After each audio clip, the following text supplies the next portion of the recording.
promise I've been wanting to talk Alec Murdoff, but every single time I go to do that, something new about Bryan Kohberger pops up. And I found a couple of things. Obviously, we know the second unsealed search warrant has been revealed, the one in Pennsylvania. We're going to pull that up this evening and we can go over that and look. And it's interesting because for the first time, I think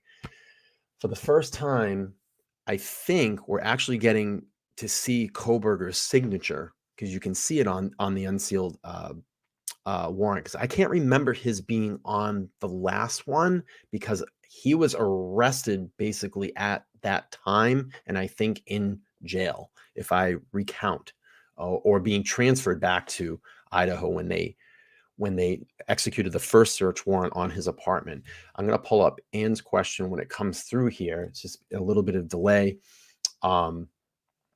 But anyway, first thing I wanted to get to is I found this article here, and it talks about, I'm sure you guys are seeing this, is the pro Bryan Kohberger social media groups. They're now getting banned, and he's developing groupies. Very interesting. Let's get to this chat from Annie. Annie says, do you think law enforcement has the knife? Well, let's see. Let's look at the poll right now. I have 6 votes here on the poll. 17% say yes, and 83% say no. Let's hold that thought. When we get to the search warrant, let's talk a little bit about that. But let's get through this, and I will answer your question, Annie, I promise. But let's get through this first. So pro Bryan Kohberger social media group bans over groupies. And I'm not going to read the beginning of this article because it basically just gives background to a lot of information that we already know. But I'm going to skip forward here. So it says, since the fans of Kohberger, formerly a graduate student in criminology at Washington State University in Pullman, have come to his defense on various social media platforms, while at least one woman has been sending him love letters. And I do have that. I have a video actually about her, and I'm sorry, her name has completely slipped my mind at this point because it's been a couple of weeks ago since I did the video. But if you guys want to go back and search my channel, you can find out about that. And the thing that's really interesting about this, I have actually checked out and kind of infiltrated some of the pro Kohberger Facebook groups because I want to kind of see what they're chatting about. And I saw this Bryan Nation, but I wasn't able to get on there and actually check out any of the material that they were talking about. And I even tried to use the Wayback Machine, but I couldn't get any of the content to come back up. So just, really interesting stuff here. Let me get to the chat really quick. I'll pull this up. BC says, I don't like censorship. I don't either. I don't like censorship either. I think that there always should be open platforms in these types of situations, whether you're pro or, verse someone, you should still have a voice. 100%. I believe in the First Amendment. As crazy it may seem. I mean, shit, look what I'm doing here on my channel. I am discussing a murder case. We are talking about murder cases here. We're talking about suspects. We're talking about people that have gravely passed away. But I've always said this on this channel too. I'm a free speech channel. I support free speech. I think that everybody should have they have the born American right to talk about what they want to talk about. You don't have to agree with it. I don't promote hate here. I don't promote bigotry. I don't promote racism, any of that crap here on my channel. But we have an open platform, and if any of that stuff, a caller or a chatter brings any of that stuff up, it's going to get shut down right away because I don't promote that stuff. But we promote positive things here on this channel. So Annie says, if they have to censor people questioning the narrative around the suspect, it says a lot about them, not him. Absolutely. Yeah. I even heard like Reddit banning people that were saying that he was like even guilty. There's some stuff that's been on there that posts were getting taken down. But anyway, we'll read on through this article a little bit, and then of course I'm gonna play my favorite segment over on YouTube, Banfield. I get a lot of shit for doing that, but listen, she's been reporting on it, and I see, I have no issue. I know that she's been bashed in the past for lying about stuff. But I'm seeing the reports, and this is what I try to line up. When I read articles, and if I bring up any of her segments, because I love very visual things to interact on videos and whatnot, but I'll cross reference that with articles. And if it seems like it's pretty parallel information, I'll bring it up. But anyway, recently a subreddit called Brynation was banned for repeated violations Reddit's moderator code of conduct, according to the message on the site. It gave no further details how the code, which says moderators must upload Reddit's content policy and follow other rules, they were violated. Reddit has been contacted for comment. On Facebook, several groups have popped up calling for justice for Kohberger. One such group called Justice for Bryan Kohberger remains active and has more than 3,500 members. I'm actually in that group because I like to see what they're kind of talking about. I don't post in there, I just kind of browse around. Quote, it's about whether you're not or you can prove you're innocent. If you can't prove you're innocent, then you're considered guilty. It's been flipped. Now it's guilty until proven innocent.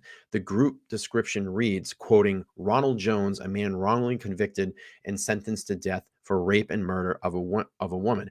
I'll be honest with you, I don't think that I've heard anybody in my circle or anybody that I've come across, or I mean, shit, I look at the comments on my videos. There are a lot of people out there that think that Kohberger is completely innocent of this crime. I haven't seen the whole guilty. I haven't even, I mean, I've had callers into my show that are, hardcore watchers of my channel that think that he's innocent. And, my whole stand is on this channel as well, too, is that you're always innocent until proven guilty. That's why you go to court. That's why you go through a trial. And let's see, we got BC says, I think there needs to be a clinical diagnosis for these women that marry murderers. It's obviously a real thing now. Yeah, absolutely. And, this has been, look at Bundy. I mean, look at all the girls that flocked for him. Look at the Richard Ramirez, the Night Stalker. How many women were in love with him? Look at Charles Manson. The women that followed him, the woman that wrote him many letters while he was in jail. It is a pretty crazy thing. I think it's just that sensationalism. I think it's these women that get into this are obviously missing something in their life. They have this deep emptiness. And I think when something like this grabs the media and you get all this attention on a case like this, and it gets elevated from like 0 to 1,000 miles per hour at once, like that, what this does is I think they think it gives them an opportunity to highlight themselves. So let's grab onto this. I'll start posting, he's looking at me. I know he's watching me, to try to heighten their sense of well-being or their sense of being, to attach themselves to kind of this, I don't want to say celebrity, but someone that the spotlight is on at that moment. So it's definitely, it's disturbing. It's definitely, I think, something, mental that's lacking in their life, or maybe some traumatic event in their life along the lines triggered this, but definitely, it's definitely something crazy. BC says it's primal instinct, and it may very well be. It may very well be. But we'll go on to here, and let's see. It says Scott Bond, a criminologist and author of Why We Love Serial Killers, told News Nation, and actually that's going to be what I'm going to pull up here in a minute. Told Brian Enton, there was in a spectrum when it comes to people fascinated by killers and alleged killers. On one hand, there's healthy curiosity, but on the other hand, it can also become an obsession, Bond said. This is not a new phenomenon. In fact, there were cases, here we go, just like I said, such as Richard Ramirez, the Night Stalker back in the 80s. He actually married one of his groupies. And of course, Charles Manson, I just said that, and Ted Bundy, the others had legions of groupies. Bond also said he believes some are seeking their own 15 minutes of fame. And I just talked about this. By injecting themselves into the investigation. Others are lacking something of self-esteem. It's like all the stuff that I just talked about, or an emotional defect where they feel that they can fill up a hole somehow inside them by vicariously associating with these types of individuals. And it really gets to the groupie phenomenon, he added. I would also, wouldn't necessarily say these are real extreme groupies, are necessarily mentally ill, but it also says something missing there, something that draws them to this. And then obviously it goes on to talk about that the 5-day preliminary hearing in Kohberger's case is scheduled for June 26th. And I know we are all salivating for that moment, for that date. So let's do this. We have this gentleman that actually spoke on my favorite segment. I get a lot of shit for using her stuff, but hey, it's my show. Let's pull up the Banfield segment here. Let's see, right here. We'll pull this up, and where am I? Nope, that's not the one I wanted. This is the one I wanted. Give me 2 seconds. Wow, technical difficulties this evening. Good job, idiot. All right, here we go. I think we got it now. Let's play it. Right. True crime tourism. It is a term that a lot of true crime fans absolutely hate, but a pastime that is actually gaining in popularity. Like everything, there are different meanings to the phrase. Some people visit the scenes of crimes to learn about police investigations and add to their own understanding of a case, while others seem to be more about getting likes on social media. And there's a lot of those. We've seen it firsthand in Moscow, Idaho. This new exclusive video shot over the weekend shows multiple people stopping at the King Road house for a photo. You see them there. It's one of the reasons the University of Idaho president says he plans to demolish the house. Here's the thing. I have kind of an issue with this demolition of the house. And I know I just did a video on this and we talked about it. And it's something that I want to kind of add into that. I think demolishing the house anytime soon is too soon. I think we have to wait. I think we have to at least get into this trial, because what if, there is something that they have to go back and look at? What if there is a certain particular angle, or maybe, something in a room that they have to go back and reference? I've always seen things too, and they're, I know this in the Murdaugh trial, the judge, I think on Monday or Tuesday, was actually telling the jury that they should go out and visit the site of where these murders took place. And I think that the house should remain until the trial is concluded, because what if the jury pool should go out to that house? Maybe there's a particular angle, or maybe they need to see where the point of entry was and how it was to navigate the stairs and get up to the 3rd floor and come down and see where Xander's room was in correlation to where Dylan Mortenson's room is, and that back slider, to see how close that is. I mean, if you're reading the affidavit, it's Dylan is saying that she saw physical features of, allegedly Bryan Kohberger, the bushy eyebrows. That's how close she was to him, or that's how clear it was. And I think that having the house there and having the jury visit that and see, maybe they have speculation when they're in in deliberation that, well, how could they have seen him? How far away was he? Put themselves in that situation in Dylan's room, crack that door and look out, have someone stand there. Can you visually see them? Can you see the features on their face?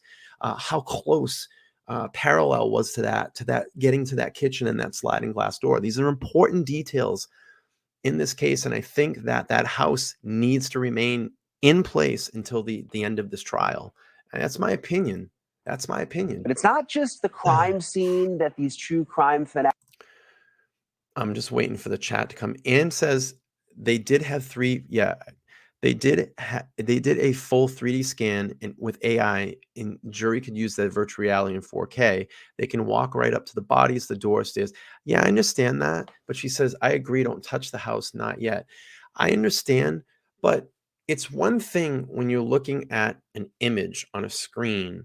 It's another thing when you can actually place yourself in that environment and get the feeling that the vibration of that home, if you believe in that type of stuff, feeling the moment in that home, being aware of how those walls or that door or that sense of how big those rooms are, standing there, it's a lot different doing that than just looking at a photo. It's always like, you look at beautiful photos of like maybe Jamaica or something like that. And you're like, God, that's gorgeous. It's one thing when you look at a photo, but it's one thing when you're there. But that's a great point. I appreciate that information. I agree. But again, I think being able to bring the jury there, walk through the house, see, what happened, and getting a sense of the feeling is a much better thing than a photo Fanatics or are video. obsessed with. Some are also obsessed with the man who is accused of committing these 4 murders. Yep, this is very, very weird and can be hard to understand, but Bryan Kohberger actually has groupies, as sick as that sound. Facebook pages with names like Justice for Bryan Kohberger. They've got thousands of followers. And just last week, a Reddit thread of Kohberger supporters called Bryan Nation was banned from the site. Thank goodness. So what makes people Oh, this so is interesting. infatuated with alleged killers and I haven't seen this, so they must have got some uh,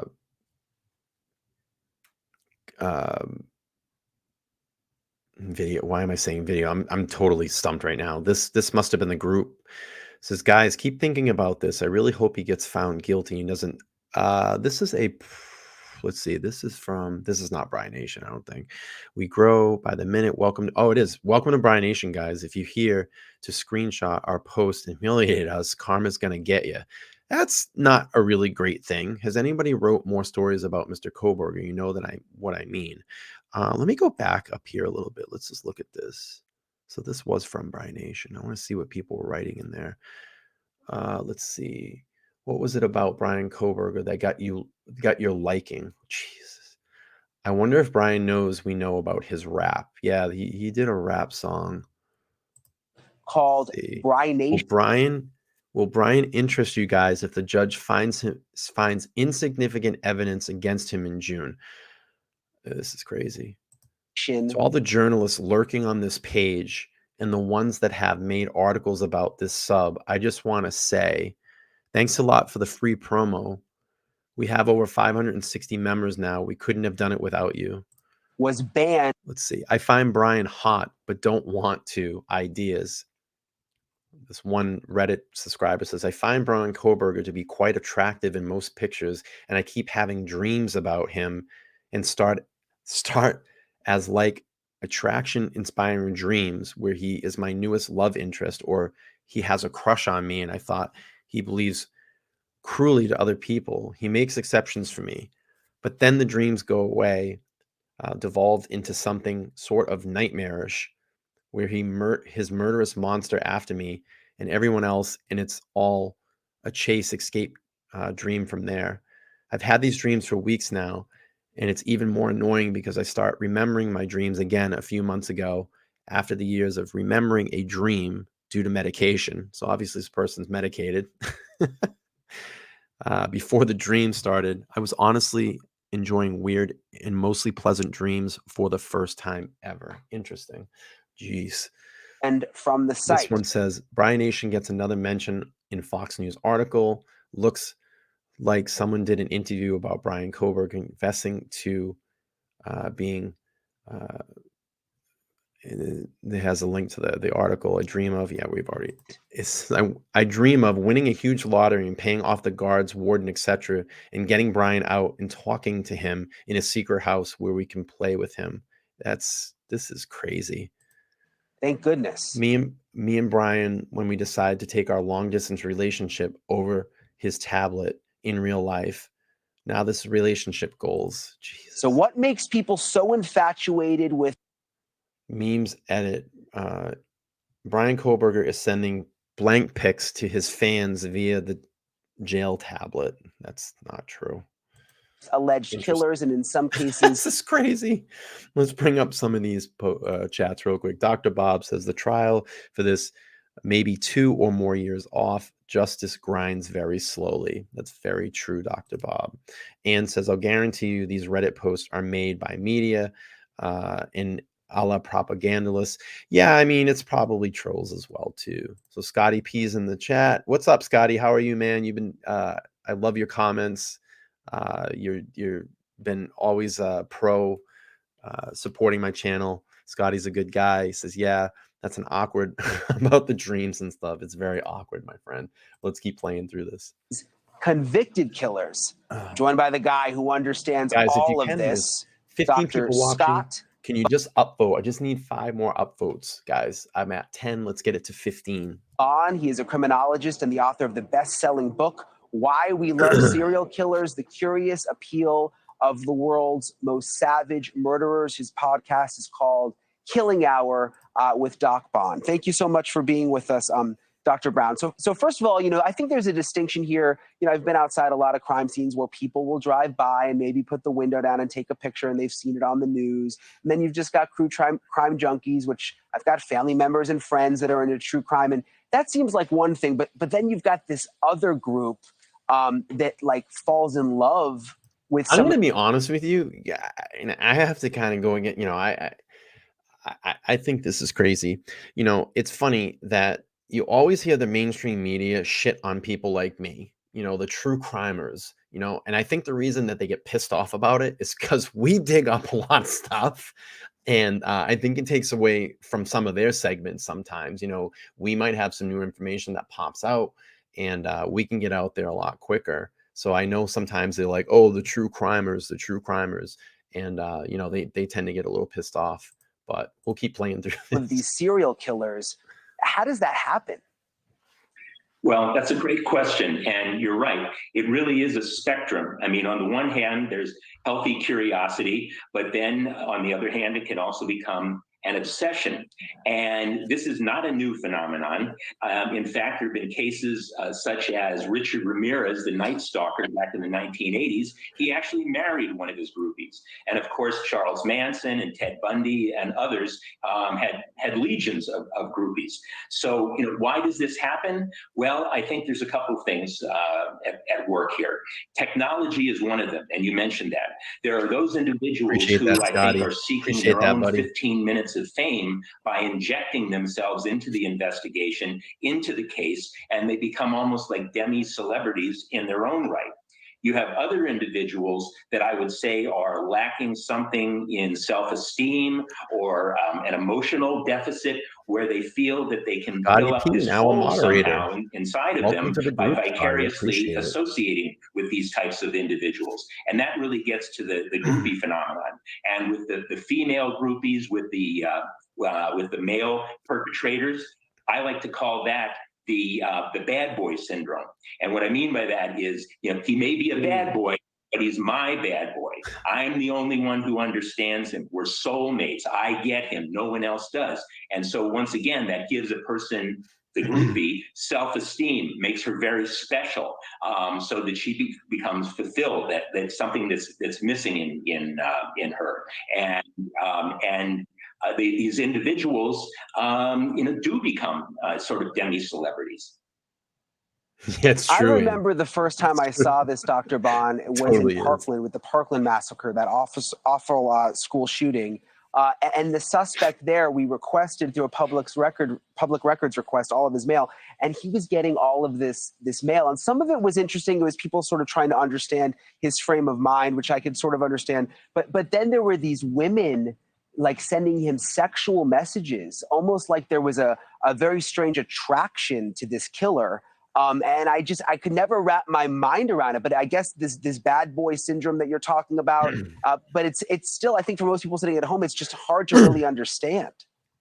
Well, again, I wouldn't necessarily say that these really extreme groupies are necessarily mentally ill, but I would say that there's something missing there, something that draws them to this, whether it's an emotional deficit, as I said, or something, you know, a personality disorder, where they literally, I think, have a hole inside of them emotionally, and they're looking to fill it up by this vicarious association. And if you think about it, somebody like Ted Bundy is the ultimate fixer-upper. You know, I've heard some of my female friends talk about they're attracted to fixer-uppers. Well, a serial killer or a convicted murderer is the ultimate fixer. You know, that's a good point too. You know, I've heard this a lot with a lot of my woman friends, that they meet someone and they say, you know, it's that whole bad boy thing. Like, I can fix him.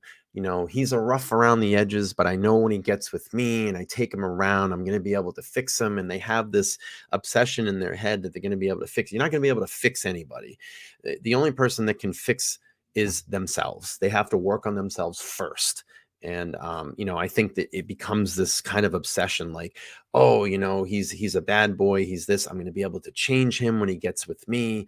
And it just doesn't happen. Anne says that this is absolutely hysterical. Upper. He's not going anywhere. You know He's where he making a good is. point here. And to the extent that you become his soulmate, then you are special by association. And I think that's a large part of what's going on here. Yeah, and I guess to an extent, like you said, with social media, they can hide behind their computer. They can almost get close to the danger, Right. but it's not actually dangerous Right. for them, point. knowing that these men, you know, are likely in prison for the rest of their lives. Exactly. They're not going anywhere. I don't have to worry about where he is. You know, I know his cell number, so he's not going anywhere. But you know, what you just mentioned, Bryan, is actually, I think, part of the appeal of true crime in general. It allows us to get close to the flame without getting actually burned. And with the groupies, they're taking it to an extreme. They're taking it to the point that they actually have a relationship, developing a relationship, even if it's only through the mail or on the telephone. But they're, you know, intimately involved with this individual. They're in their life, so they get that vicarious thrill that they're looking for, or the fulfillment that they're looking for.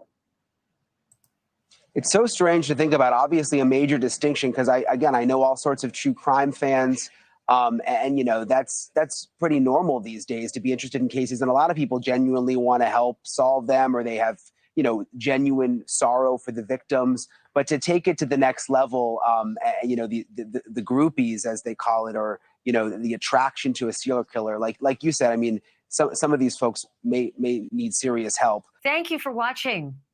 All right.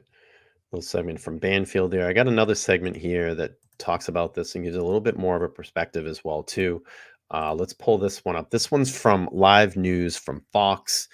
Just curious to see what their take on this as well too. And this is going to talk about also what was found in the actual search warrant as well too. We're going to get into that. I'm going to pull the search warrant up, and we'll walk through that. And it's got some interesting stuff in there. I have another quick video that I want to find as well to play as well too. But let's play this one first and see what we got. The notice displayed on the Bryan Nation subreddit states that the online community has been banned for repeatedly violating Reddit's moderator code of conduct. I want to bring in an expert here, Joseph Jackalone, a former NYPD sergeant, to talk more about this. Thank you so much for taking the time to join us. Good morning, Josh. Thanks for having me. So first off, your thoughts on 100%. even knowing that something called Bryan Nation exists? Yeah, no, I'm not shocked by that. I mean, and this is not the only thing. There's plenty of groups on social media out there in full support of Bryan Kohberger. Remember that he's just, you know, accused right now. He hasn't been convicted, but this is not unusual. We've seen this a lot, actually, even with serial killers and you name it. Do you think he would have had any idea that these groups existed? How does that work when you're in jail? Are you able to be informed of things like this? Do you get sent fan mail, so to speak? Well, certainly they get fan mail. They can get probably email now and everything. Insane that someone would take the time to write a fan letter. I mean, you're insane if you're doing that. And I think it's just crazy that they even have the option to email as well too. I mean, it's like it's just crazy. Let's see. Ann says, I'd become a member of Bryan Nation right now just to piss off the media. Everything else that they have to do it. I mean, we know that there's a lot of changes in the correction system that allows access to the outside world for prisoners. So I wouldn't be, shocked by this. There's a dating site so that you can, I get don't know who yourself edited the segment hooked up with one of these people from online. I mean, we saw this happen. Ted Bundy married a witness in the courtroom. Charles Manson nearly got married. I think he died before it happened, but they had the wedding certificate all ready to go. I mean, you name it. Richard Ramirez, right? The Night Stalker. I mean, this is not this is not unusual, and I think you'll see marriage proposals coming through as this case gets closer and closer to the time. What is it that leads somebody to do that? Is it even possible to figure out why somebody would want to do that? Why he would have groupies and supporters and people possibly proposing marriage at some point? Well, I mean, I think you look at it as probably most of the people there are there as like what I refer to as like defense attorneys, right? So they're trying to prove that he didn't do it, just like you have the groups on the other side of it trying to prove that he did do it. So I don't see anything wrong with that. The issue that comes down to is that he may be this charismatic figure to certain people that forms this attraction or this bond that they think they have, and that's not unusual. I mean, we've seen it with other killers where they've had this charisma or this kind of aura about them that attracts people. It's probably a psychological thing that probably somebody in that field could probably answer a lot better than I do, but it's not unusual to see this. And Bryan Nation has now been shut down there on Reddit. We're still waiting on a little bit more information about that, how it was shut down, whether it will be brought back just up. see the conversation. Do you think there are other groups that are just like this that are supporting Kohberger, not just on Reddit, but I guess Facebook, Instagram? I don't know. You can't really do groups on Instagram, but are there other groups that exist supporting him? Yes, there is. There is at least one other group that I have found on Facebook, but it is a locked group, right? So you have to apply to get in, and I guess maybe they'll go through your profile and see who you are to see if they will let you in or not. I mean, like I said, unless they're saying, we're going to try to break this guy out of jail and stuff like that, I really don't see an issue where a group of people can get together and talk about the case. I mean, that's part of social media, right? Being able to find a niche or something that you're interested in and then, discuss it or talk about it. And we also learned, I believe it was about a week ago, that Kohberger apparently had photos of at least one of the victims on him or on his phone. What are your thoughts on that? Does that show any sign of guilt or anything of that nature? He keeps playing. Well, it depends on when those photos showed up, right? So if these photos, they can prove that they were before the murders, then yes, it's a big deal. If it happens after the murders, it's really nothing that you can think about, right? So lack of a better pun, right? A nothing burger kind of thing. Well, and the thing is that it's funny that you say that, Annie. She says, based on the law enforcement and media statements, BK is basically John Wick. So maybe that's why the ladies love him. It's interesting that you said that because I want to show you something really quick. And this happened with the Boston Marathon bomber, Dzhokhar Zanarov. And I remember I was so angry about this, but let me show you. I don't know if you remember, but let's see. Let me stop sharing this. I'm going to share my screen for a minute. Let me see if I can get. Yeah, let me pull this up really quick. And this actually made a lot of people actually stop buying Rolling Stone magazine, because I want to pull the picture up and I want you to look at it and then give me your opinion.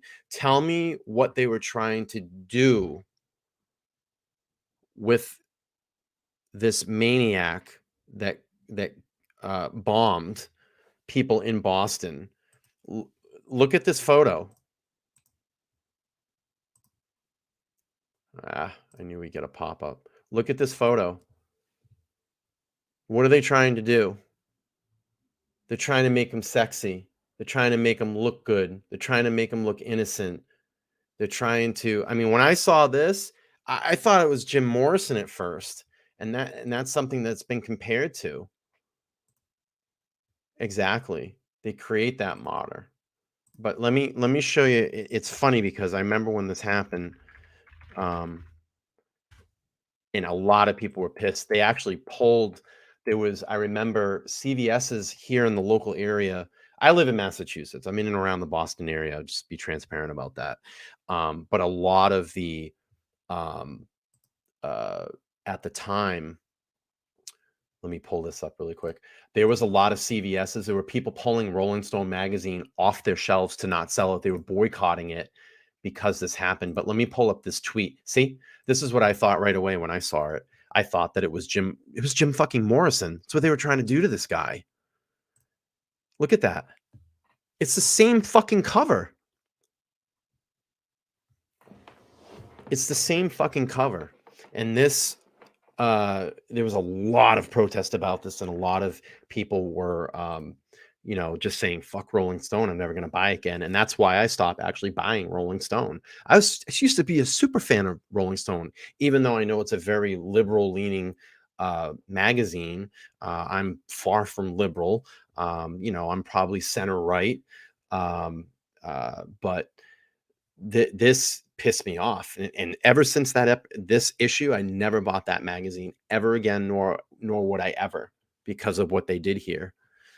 It's just, it's crazy. It was crazy times. Terrible. And he says, "What up, New Hampshire? Hey, what's up?" She's local. She's local to me. Let's see.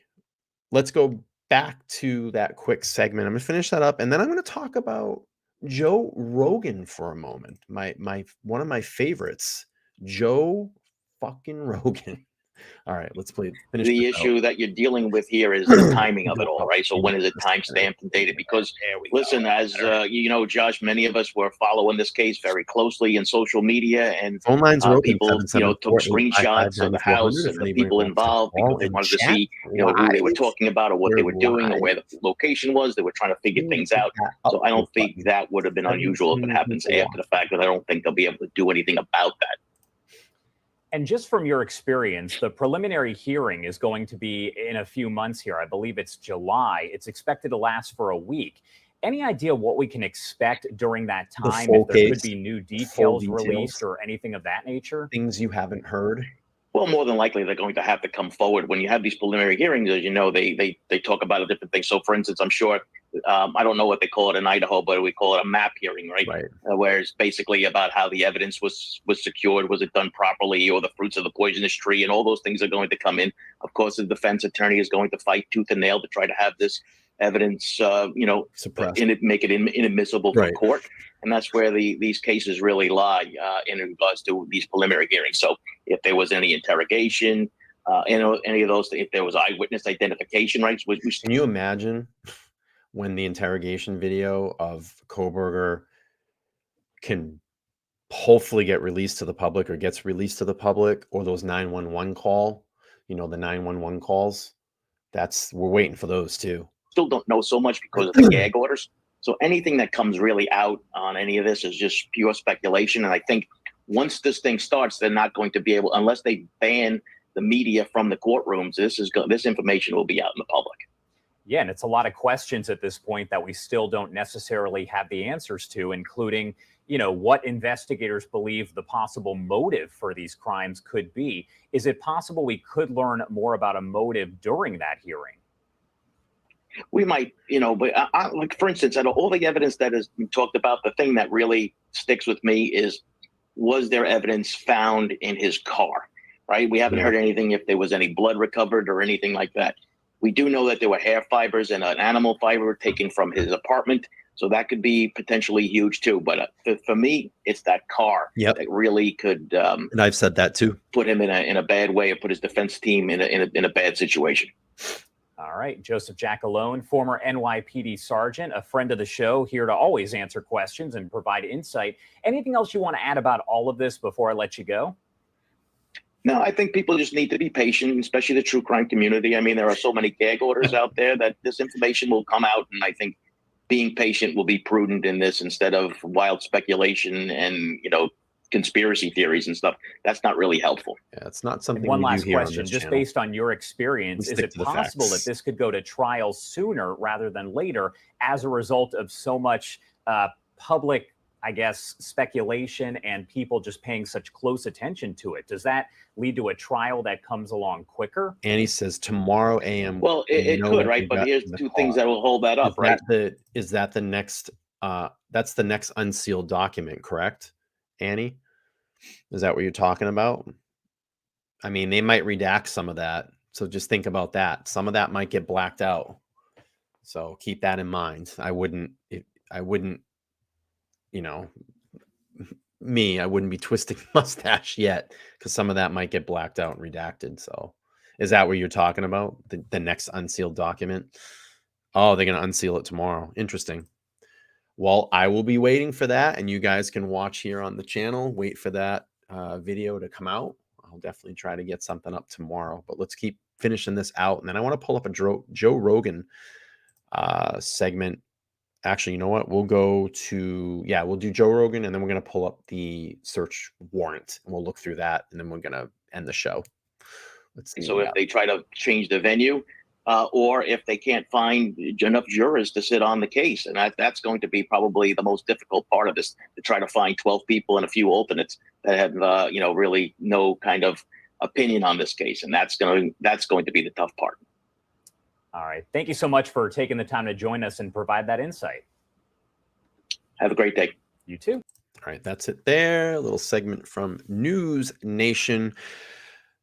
Let's take a look at the poll. All right. We had 15 votes. Do you think law enforcement has the murder weapon? 27% say yes, and 73% say no. So I'm going to end that poll for now. Scotty P just chat. He said, but keep in mind, they said a 2013 when he has a 2015 or something like that. So the defense might use that, plus the 2 inches off his height. It seems they were just 2 offs. So it can get confusing. Yeah, but the biggest thing, let's see, BC is saying the car will be the treasure trove we can't imagine. Yeah, and that's what I've always said, is that the car is going to be key in this case. We haven't heard them process any of the evidence that was collected back at his apartment. We've now found out that there were new items taken at the Pennsylvania search warrant, during the Pennsylvania search warrant of his parents' house. So we're gonna pull that up here in a minute and just kind of skim through some of that. But the car is going to be key, because that was the vehicle that was taken from his point of residence through the night into the murder scene, and then leaving the murder scene and going back home. So if there's any, and I have to believe that if Bryan Kohberger is the person that did this, there has to be transfer DNA in that car. There has to be. And it goes back to this too. And I always say this, and people are like, for the people that believe this gentleman is flat up innocent and didn't do this, I myself, and I've been very transparent on there, I think the evidence is extremely strong against Bryan Kohberger, but I always say innocent until proven guilty. But if there is guilt, if there is no guilt, then why are you outside your house at 4 a.m. cleaning your car religiously with cleaners, and then dropping the materials that you used to clean that car in your neighbor's garbage? Things just don't add up there. Scotty says he agrees. So again, that's just a very microcosm point in all of this. as this case goes along, as we get more information, we can start kind of piecing things together. And we're not going to know the full scale of it if it goes to trial until June, unfortunately. So SC says, SC in the chat. She is a moderator. Thanks for coming over and joining this evening. She said, if there isn't any transfer G&A, I will be very thrown off. Absolutely. Absolutely. I think that if Kohberger did do this, he was very sloppy with, even with the highest level of education that he had with this PhD in criminology. He wasn't a very good criminal. He wasn't a very good criminal. If he did do the crime, he wasn't a very good criminal. I think the car is going to be key. I think that animal hair is going to be key. The pillowcase and the sheet that was, or the corner of that shirt or sheet that was seized in the at his residence in Pullman. If there's any DNA on that, if there's any blood trace evidence, that places any of these victims or their blood in and around where he would be, it's game over. And I don't know. It's going to be huge. Annie says, I think the car will have nothing. He wouldn't have bothered to register it into Washington State if he was going to PA and not intended to go back to WSU. Let me ask you a question. Don't you think that he would have done that to change the plate to throw off law enforcement? We knew that his plates were going to expire anyway. So let's change the plate. We'll get it to a Washington State plate, and then we're going to drive back to PA to kind of throw things off. That's the way that I look at it. And I've seen this done in other cases too. There was a case in Boston, Massachusetts of a cop that was caught by a resident in the area. He was I try to be careful of what I say here on YouTube. He was doing a private thing in his car and got caught and ID'd. And what he did was he changed his plate to throw off, the whole investigation. And ultimately down the road, when there was a deeper investigation by the department, they ended up finding out it was true. And he ended up just resigning. So Chris says, no, his plates were due. Yeah. We know that, but why not change the plate before you drive back? And then SC says it was definitely to throw off the cops because he knew they were looking for him. BC says if he did not renew the tags, he would have had to drive all the way across the country on expired tags and could not risk getting pulled over. And then Chris says, I don't see how they can say the evidence that we know is strong, not the evidence News Nation has told you, but what we actually know seems weak to me. Chris, I'd love for you to call in the show, 774-855-9400, because I know that you've been kind of debating the evidence. I mean, listen, we have cell phone data. We have his car in specific locations at 4 o'clock in the morning where he should have not been caught on camera. There was eyewitnesses. There was a sheath that had his DNA on it left next to one of the victims' bodies. Okay. He drives back to Pennsylvania. Okay. Gets to his parents' house, religiously cleaning his house. They take DNA from his trash and match it with his DNA on that sheath. How can you say the evidence is not strong in this case? I don't see it, my friend. And I respect your view. I respect your opinion, but I just don't see it. It's very strong, my friend. It's very strong.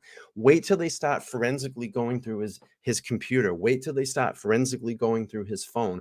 Wait till the evidence comes out that we find out that may be in his car. I think you're going to be shocked, dude. I think you're going to be shocked. I just don't see all of a sudden they just pluck this person out of the area and just say, yep, it's him. It's him. We're just going to say, well, he's driving down there. He's just kind of hanging out and he just drove home. Why did he go back the next day? So, and then SC says, not to mention already following some of the girls So that leads to a motive. And I think also the connection is the Mad Greek restaurant. I think that's when he first saw them. I think that's when he became obsessed with one of the girls. In my opinion, I think it's Maddie. He liked every single one of her photos on Instagram, and he reached out to her via her message, did not get a response, and I think it pissed him off. And this dude's an incel. And he went for him. And he knew right where to go in that house. He knew where her bedroom was on that 3rd floor because that was the first area he went to. Chris says, I want to wait and then make up my mind. Respectively, Chris, I respect that. But I love this. I love this back and forth banter. And Scotty P says, the key is that phone. Excellent segment, guys. Really, really good stuff here. I love the interaction. I love it. I love it. I love it. All right. We are back. We'll just see if I can pull some people back in here. I apologize about that. I told you they were going to shut me down. For some reason, Joe Rogan, they don't allow you to put any Joe Rogan stuff out there. But we'll give it a couple minutes here, and then we'll pull up the search warrant and go over that. But yeah, Joe Rogan stuff, they will not let you play that. It's odd. It's very strange. They got a big problem with the Joe Rogan stuff. But at least we got a little bit of the Kohberger. We got a little bit of the Kohberger. I don't think it's a strike, Dr. Bob. They just end the stream. It's happened to me before, but sometimes if you take it down midstream, they'll just allow you to go back. I'm going to check right now. We'll give it a couple of minutes here. I appreciate everybody, the people that came back. And we'll pull up a little bit. We'll pull up the search warrant in a second. I don't look at like it's any strikes, but usually what will happen is they'll limit it. And it just says for suitability. And then what happens is it goes to a manual review, and then they go, oh, it's fine. He's just making a video and content. Let's give it a couple minutes. Yeah, I have no strikes, which is good. I have no removal requests. I'll probably get a removal request tomorrow. So that stream probably won't make it. I'll just have to trim that out and re-upload it. But let's give it a second here. And then we'll pull up the search warrant. I got the search warrant here. But we'll wait a couple minutes here. I got 2 people that had 4, 2 people dropped out. And what will happen is they probably didn't get notified that I went live. But we'll continue the show here in a minute. We'll just see if we can get some people back. We'll give it a moment. And if not, we will go on with the show.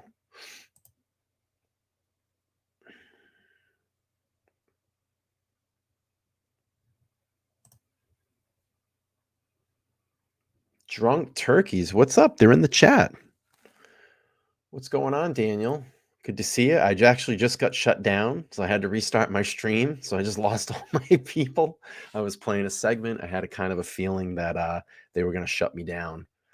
But thanks for stopping by. And guys, Daniel and I and the Drunk Turkeys are going to be collaborating really soon. We'll get them over here on the channel. I'm going to wait a couple more minutes and see if I can pull in some more people. Hopefully my peeps come back. But yeah, I got shut down. Good old YouTuber.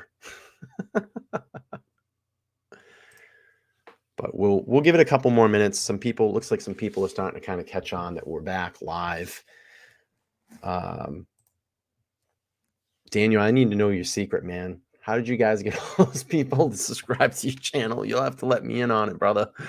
But congratulations to all your success. You guys have a great show. You have a great channel over there. I super, super enjoy it. And I know my audience does as well. They talk very highly of you guys, and you guys put on some really good shows over there. So I think I lost probably I had like almost 30 people watching.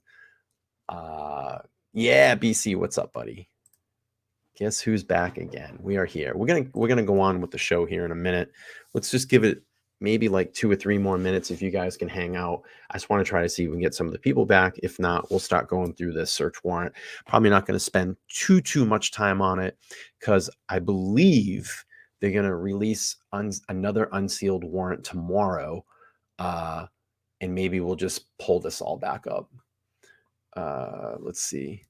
Yeah, man, I get it. He says, I'm just putting out as much as possible, being by themselves like you are. Yeah. Yeah, I mean, you guys caught that algorithm, man. Because I remember watching, you guys had like 2,000 subscribers, and I literally came and checked out your channel like a day later or something, and it was like you guys had like 30,000, bro. That's great. It's so good for you guys. I'm so happy. It's really, really good. It's good stuff. All right, so let's read through a little bit of this search warrant, and I think things that I wanted to kind of point out was. If you look here, and this may be the first time we see it, but let's see here. This was kind of interesting when I pulled this up. The contents of the search warrant. It says specifically by date and time, insurance, identifies specifically the property to be seized, name or describe the particular of the person or place to be searched, direct the search to be executed either within a specific period of time of not less than 2 days from the time of insurance, or when the warrant is to be issued for the prospective event, other than the specific event has occurred. Direct that the warrant be served in daytime unless otherwise authorized on the warrant, provided that the purpose of the rules of Chapter 2, Part A, in term daytime shall be in the means of a 6 a.m. to 10 p.m., designated by a title or judicial officer whom the warrant shall be returned. Certify that the issuing authority has found probable cause based on the facts sworn, or to affirm before the issuing authority by written affidavits attached to the warrant, and be applicable. Certify the face of the warrant for that as good cause shown of the affidavit in sealed pursuit of Rule 2211, the state of length of the time of affidavit to be sealed. And then it kind of goes on here and talks a little bit more about what they're looking for and what they want to seize. And then you have the receipt of the inventory of the seized property. And this is big and this is interesting.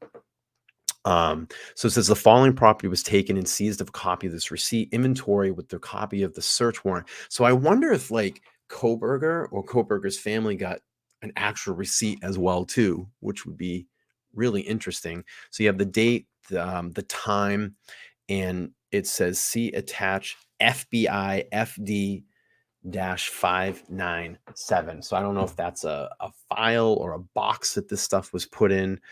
And we have the FBI signature here of the person that presented the search warrant. And I think for the first time, we're going to get to see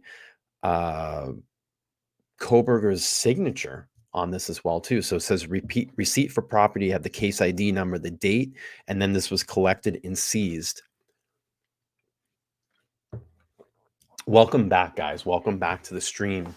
Appreciate you all for coming back. We're going to spend a little bit of time here on the search warrant, and then probably there's supposed to be a second search warrant, I believe, unsealed tomorrow. If we get that, maybe we'll combine this all into one show.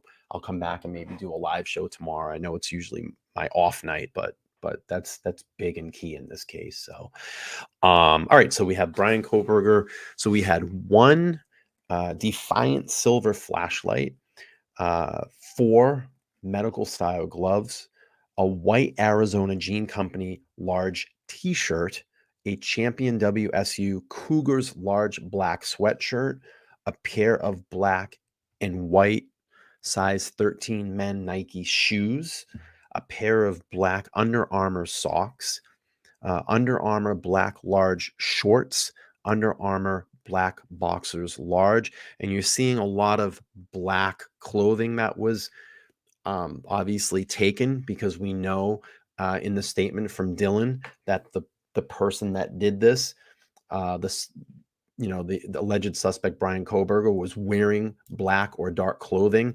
Maybe they're try and connect the dots, and this could have been some of the clothing that was worn during the commission of the crime. And then it goes on to say 1 buccal swab. And if anybody doesn't know what a buccal swab is where they basically take almost like a Q-tip in the sides of the cheeks of your mouth to gather DNA evidence obviously for a criminal trial. One thing that I do want to point out here, what is one thing that they have not found yet? What is one thing that has not been discovered, which would be the biggest piece of evidence in this case?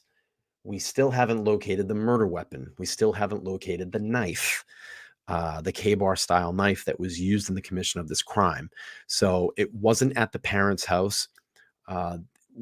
We still don't know if that's been found. That, I mean, that might blow our minds. We get to June and it's like the prosecution comes out and said, Your Honor, here is the K-bar style knife that we found in a field. This was the knife that was used. We know by the patterns of, the cutting patterns of this knife on the victims. This matches, this would match up. We don't know. We don't know yet. But that would certainly be the smoking gun. And you got to keep in mind too, there have been cases out there that have been prosecuted that the murder weapon has not been found, and people have been found guilty because of all the other evidence in that case. So nothing follows MRM, and then it says 12/30/22. It's a date, and they're kind of, I think they have to do that so nothing after the person that is putting together the search warrant, nothing could be written below, that parallel line there. So it's probably just, so no one can alter that document. And here it is. Here's Bryan Kohberger's signature here, received from Bryan Kohberger. And you have the printed name as well, Bryan C. Kohberger. And that's, his signature there. That's I believe the first time that I've seen it, because I didn't believe seeing it on the search warrant of the Pullman residence. I could be wrong on that, but I didn't see it there. We have the application for search warrant and authorization. This is probably something that went through the court and had to be, so we got Bryan Kohberger's date of birth, 11/21/94, to include all items listed. The warrant that's provided by the district attorney, it's signed off there. What else do we have? Warrant shall be served on this particular time, 4:35 p.m. on December 30th, 22. Let's see. Okay, this is interesting. Application for search warrant continuous on this page. Items to be searched. Any and all of the following which may be found on his person: blood or any bodily fluids or materials, and items with blood or any bodily fluids or materials on him or in or near him. Knives, sheaths, other weapons, or instrumental of injury or death, in sales receipts or documentation from purchases or acquisitions of such items. Documents, records, medications, drugs, or other substance, prescription or otherwise bottles, labels, syringes, packaging, and other items associated with medication, drugs, or other substance. It's going to go on to say any property belonging to Ethan Chapin, Kaylee Gonzalez, Xana Knodel, Madison Mogan, and why are they blanking out Dylan Mortensen and Bethany Funk's name? We know who these people are. We know who the other roommates are. It's strange that this keeps getting redacted. Their names keep getting redacted. Is it just, to protect from harassment? I mean, they're out there. We know who these people are at this point. I'm certainly not harassing them. Documents and records, data compilations related to 112 King Road, Moscow, Idaho, or Ethan Chapin, Kaylee Gonzalez, Xana Knodel, Madison Mogan, and then obviously the two roommates as well. Yeah, this is a very interesting thing. Why are the other two girls blocked? That's a big point. We know who they are. We know the names. Why do they keep getting redacted? I don't know if Drunk Turkey Daniel's still in the chat, but Maybe he knows. Maybe he can give me his perspective on it. Why do you guys think they keep getting redacted? Clothing to include, but not limited to, dark shirts, pants, mesh shoes, and diamond pattern soles. So here's something that I tried to figure out. I tried to go through and look up Nike shoes. And the only thing that I could come up with is, now, obviously, we know Nike has bought Converse. And on some of the Converse shoes, they do have that diamond shaped pattern. But it's not like a full diamond shape. And the thing is, they would have a Nike swoosh, or there was some other shoes that or like a Converse insignia. So I think if it was a Nike shoe or a Converse, they would have said, we're looking for a Converse or Nike shoe with a diamond sole pattern in the probable cause affidavit, or it would have been, here probably a little bit more detailed, like Nike shoe with, diamond, or maybe they're just leaving that kind of open for a general collection of shoes, anything that they might have gone through.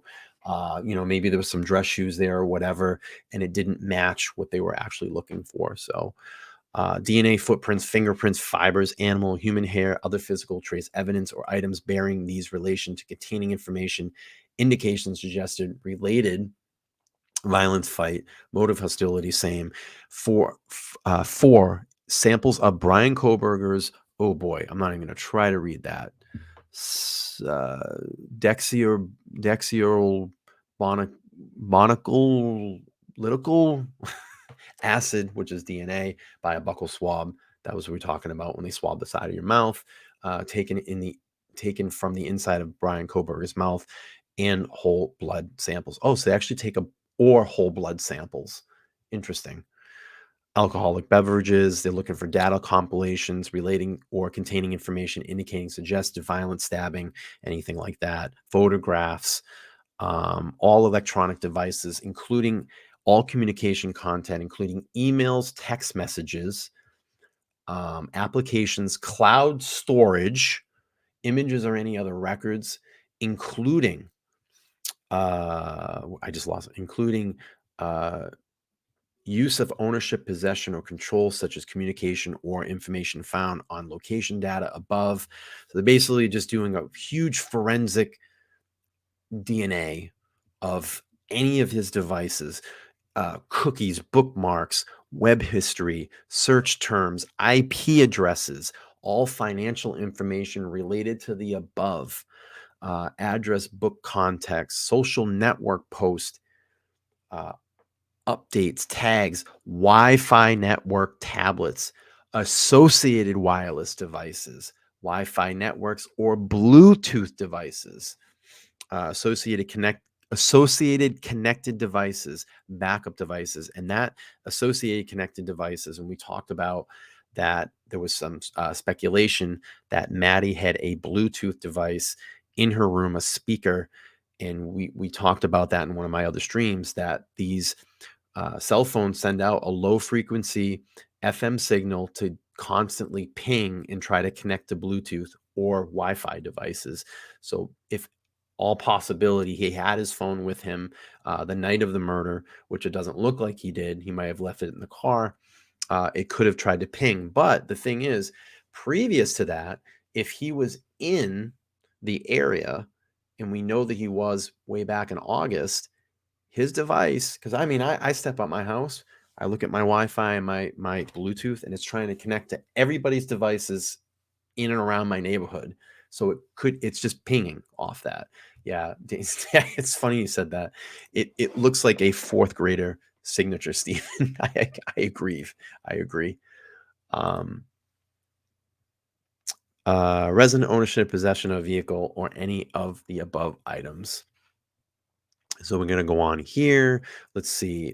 Single family resident. It talks about the house. It's tan foundation color, starters, property, more search warrant. It looks like this is application for search warrant. I've already read through this. And again, more redacted information of the two surviving victims. Looks like this is just kind of doubled up. Your affidavit, so this is basically just stating the law. All right. On Wednesday, December 28, 2002, Pennsylvania State Police was requested to assist the Moscow Police Department in the Federal Bureau of Investigation with the homicide investigation, which occurred on Sunday, November 13, 2022. As part of the investigation, we shall review reports, affidavits prepared by Moscow Police Department establishing prohibited cause for insurance of search warrants related to the investigation, which include in this affidavit a probable cause as Exhibit A. Let's see. Furthermore, investigators began physical surveillance of the property in the area of Chestnut Township, and in the early morning hours of Tuesday, December 27, 2022, observation of Bryan Kohberger walking near his residence. Additionally, Kohberger's vehicle was observed entering the Indiana Mountain Lakes development on December 16, 2022, and the vehicle is still believed to be on the premises. Investigators are also monitoring Kohberger's cell phone and appears to be in the same vicinity of the residence. On Wednesday, December 28th, while conducting surveillance, investigators observed Kohberger traveling through Monroe County and arriving back at his residence on. Based upon this, your affidavits believe that Kohberger is located inside the residence. So they're basically just establishing the area that he would be in, obviously at his parents' house, and that's why they want to say in this affidavit that he was there. I'm just waiting for that chat to pull up. SC, hang on, I'll pull your chat up in a second. She says, so they are saying that he was near the house again after the murders again. I think they're establishing being located as parents' house so they could actually go in and do this search. Or no, you may be right, Monroe County. No, this is his parents' lake. Mountain Lakes Development is Pennsylvania. Your affidavit is requesting that all digital devices seized forensically examined in controlled environment at some future date. And until such exams are complete, additionally, based upon the serious of the violent nature of these crimes, including risk of the general public safety, your affidavits are requesting a nighttime search warrant to be issued and executed. The search warrant any time affidavit provide. Yeah, so they're just establishing that he was on that property. And let's see, Dr. Bob is saying, looks like they are witnesses and they are thus protected by disclosing any official documents. Yeah, that's very, all right. Below information is approximately November 13th, 4 o'clock. It's going to go into basically the probable cause affidavit. They have to probably attach this so it has a full case record in Pennsylvania. Let's see if they redact. Dylan. Let's place a bet. You guys want to bet a buck that Dylan and Bethany's name are going to be redacted here in this probable cause? Let's take a look. Oh, I was right. Unreal. I just don't know why they keep redacting their names. It's very interesting. But let's scroll down. We already know this information. Let's see if we're going to see anything or miss anything here. Some male voice saying, okay, I'm here to help you. And I believe I'm still going to agree with BC on this one. When he called in and said the quote of "It's okay, I'm going to help you." I think it's okay, I'm going to kill you. I'm going to go on that. Still redacted. Wow, look at all the redactions. Why are they redacting their names? Okay, so this is just the probable cause affidavit, and we've already obviously gone through all of that. Excuse me. Let's see if we can see anything here on the end. We're at page 22.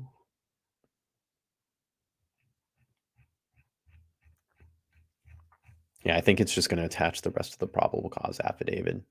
All right, let's see what it says here. So they X out that information so nothing else can be written. And that's really it. That's the 31 page. So, we had probably like what? 10 to 14 new pages, and then they basically tacked on the probable cause affidavit that we've already seen. Let's see this real quick. Due to the foregoing, if law enforcement personnel encounter a device that is subject to seizure persist in this warrant, it may be unlocked using one of the aforementioned biometric features. The warrant I'm applying would permit law enforcement personnel one press or swipe finger, including thumbs of any individual who's found subject premises and reasonably believed by law enforcement to be the user of the device, to fingerprint scanner of the device found on the premises, hold the device found at the premises in front of the face of those same individuals to activate the facial recognition features. So this is basically allowing them to let basically Bryan hold his phone, to activate it, to open it, so they can get a forensic DNA of the phone. So that is in the warrant as well too. Really interesting stuff here. And let's see if 40 hours since unlock using fingerprints, 8 hours passcode. I know from my training experience, discussing the affidavit. Yeah, so that's basically, you know, the search warrant there. So I don't know, guys. You know, we're gonna wait. Supposedly, there's supposed to be another search warrant that is released tomorrow, and we'll hang in there. And obviously, if we get that, I'll do a live stream tomorrow. We'll pull that up. It'll be usually an off night for me, but obviously we want to keep up with all this case. Yes, BC says only 2 upvotes. So real quick before I end the show this evening, I want to thank everybody in the chat this evening that came over, watched the first segment, and then came back to watch the second segment. What I'm probably going to do is download both segments, cut out the Joe Rogan segment, and stitch these together and re-upload them. I just want to set expectations for everybody here. If you're new here, this channel is a live stream channel. I go live every Sunday and Wednesday evening at 9 p.m. Eastern Standard Time. Those are my solid nights that I do stream. Sometimes I'll do some more pop-up streams and some other irregular nights. If you can make them, I do appreciate it. Also, what I do here, I don't make a lot of content videos. Sometimes I will. I'm just better in a live setting. And what you'll see from me is I'll download the segments and re-upload them either in clips, or I'll just do long form content and upload the whole episode. So that's what you'll get from this channel.